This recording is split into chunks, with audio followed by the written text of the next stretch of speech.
What is going on, good people of YouTube? It is me, Chavez, back with another Prize Picks video for you for Friday, March 3rd, 2023. We have 10 games on the NBA schedule, and Prize Picks has started to load up the board basically minutes before I started the recording of this video. So I got 5 games that I'm pretty interested in that I want to cover in today's video and share with you what I like about them. With that being said, and without further ado, I hope this video finds everybody doing well and in good spirits. And let's head on over to props.cash, where I want to pull up some game info and some prop info for the Orlando Magic and Charlotte Hornets. So right off the bat, what stands out to me, Charlotte 27th in points allowed, 29th in rebounds allowed, and they play at the 7th fastest pace in the NBA, or 10th fastest pace in the NBA. Sorry about that. So just knowing that they give up a ton of points per game and that they have issues rebounding the ball, basically, I want to look to Markelle Fultz over on his points, or not over right now, but just looking at his points. I don't want to pull the trigger on anything as of yet. And then rebounds for Paolo Banchero, seeing what these are.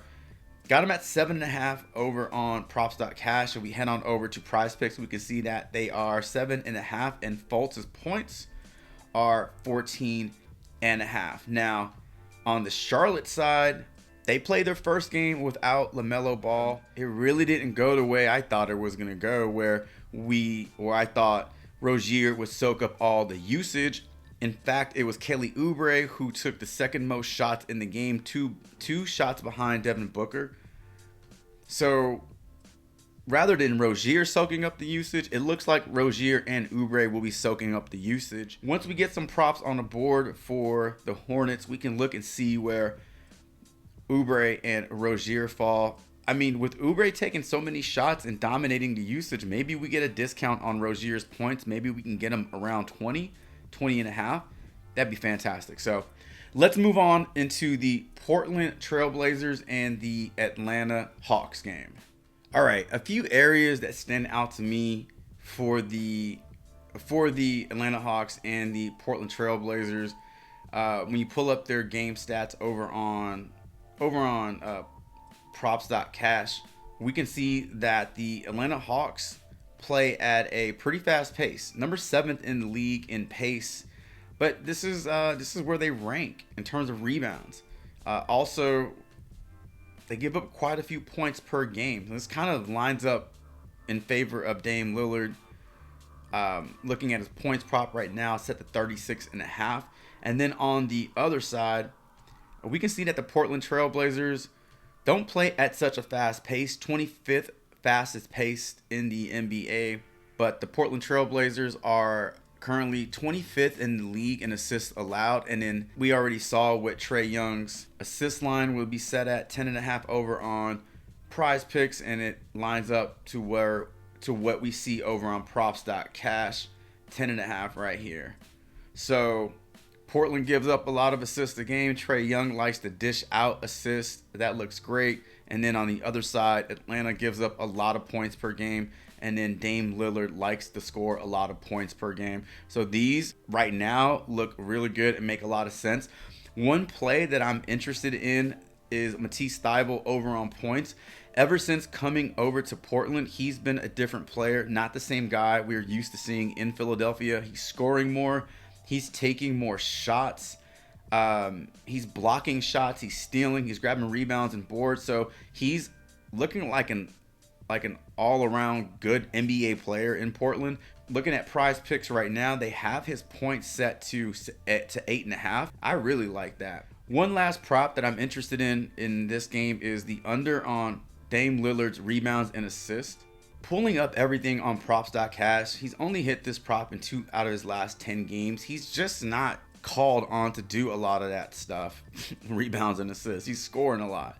Even when he hits 12, I mean, it's not enough to hit his prop today. So I'm not scared to take the under on this one. This is one I will be considering for the under. All right, let's move on and talk about the next game on my list, and that's the Brooklyn Nets versus the Boston Celtics. So heading over to statmuse.com, I wanted to pull up the last game between these two teams, and this was that massacre, 79-point half by the Boston Celtics. And then you can just see they just emptied the bench in this game. Now, what scares me in this game is it's a possible letdown game for Boston. They just had a great game versus Cleveland, and a lot of energy, a lot of effort went into that game. So from the Boston side, what I'm liking from this game, really am interested in Jason Tatum in a lot of different props. So obviously looking at the over on his points and then his rebounds and assists. His turnover prop is not yet on the board, but if we head on over to props.cash and look at what his turnovers are projected at 2.5, I like the over on the 2.5 turnovers for Jason Tatum, and this is why. Not a whole lot of analysis needs to go into that. So Jason Tatum, few different areas. Also, Rob Williams, I don't know if he's on the board yet. He is.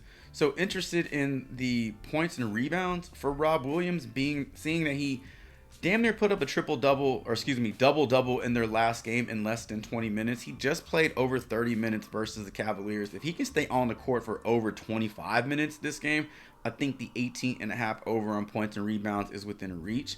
And then also interested in the rebound prop for Rob Williams as well. Now on the Brooklyn side, what I'm liking the most are a couple of first half props. Cam Johnson over on points, and then Mikal Bridges over on his first half PRA. Heading over to props.cash, we can see Cam Johnson has hit this in 7 out of his last 9 games. There you go. Really liking the over on this. And then Mikal Bridges over on his PRA. Since coming over to Brooklyn, it's been Mikal Bridges that's been the producer on his team and not Spencer Dinwiddie. I don't know if anybody saw that coming. So really liking the way this looks. I mean, it's a possibility that Boston comes out and lets their guard down a little bit, opening it up for a nice first half for these two. So I like this right now. I like the way these two stats look. Let's quickly talk about the Utah Jazz and Oklahoma City. I don't believe we're going to see any props on the board for either team because a couple of players are questionable. So let's head on over to props.cash and just pull up what they have, and we can scroll down to the bottom and see that both SGA and Jordan Clarkson are questionable for tomorrow. So waiting on some possible news here. If SGA plays, this changes the landscape 100%. But one guy I still do like is Walker Kessler. And I'll be looking at not necessarily his PRA, but his fantasy points because he has a high block and steal upside. That's his first half upside. That's his full game upside right there. So definitely interested in that. And let's just say SGA doesn't play in this game. You know, last game we saw Josh Giddey break out of his slump, had 42 PRA versus the Lakers, had 22 points versus the Lakers. And then guys like Jalen Williams have just been stepping it up and playing really well with and without SGA in the lineup. So definitely looking at those two guys. If we get a low enough prop on Isaiah Joe, then I'm interested in maybe his points. And really, yeah, I mean, obviously you can always play Markkanen. He's always in play, but it doesn't really stand out. It doesn't really look all that great. Looks kind of gross, to be honest with you, his PRA over his last 10 games and then his points over his last 10 games. But OKC can be viewed as a get-right type of game, so it's possible Markkanen comes out and throws a 40 on him. And then last game I wanted to go over is the Minnesota Timberwolves and the LA Lakers. No Minnesota Timberwolves on the board, and I'm assuming no Lakers on the board. Let's head on over to lineups.com and just check out where these teams rank defensively. Minnesota 27th in total rebounds and offensive rebounds allowed. And really, that's about it. They don't do a whole lot too poorly. Now on the Lakers side, way more red here across the board. Attacking them on the boards, scoring. I mean, yeah, you name it. You can do it against the Lakers for sure. Pulling up the Lakers' last game versus the Thunder, we can see where the production went without AD on the floor. If AD doesn't play in this game, then this gives us a great idea of what to expect in this game versus the Minnesota Timberwolves. And then the bench goes pretty deep. Austin Reeves leading the bench in scoring. So maybe we can get some nice props on Austin Reeves and look to play a few of those. And then we talked about how Josh Giddey had a nice breakout game versus the Lakers. Over the last couple of games, Anthony Edwards has been in a little bit of a mini slump, shooting slump. You know, going like 6 of 19, 5 of 18. This is a possible get right game for Anthony Edwards as well. Looking at what Josh Giddey did, it's possible that Anthony Edwards has a similar game like this, over 20 points and, you know, over 40 PRA. But that's what I really am interested so far.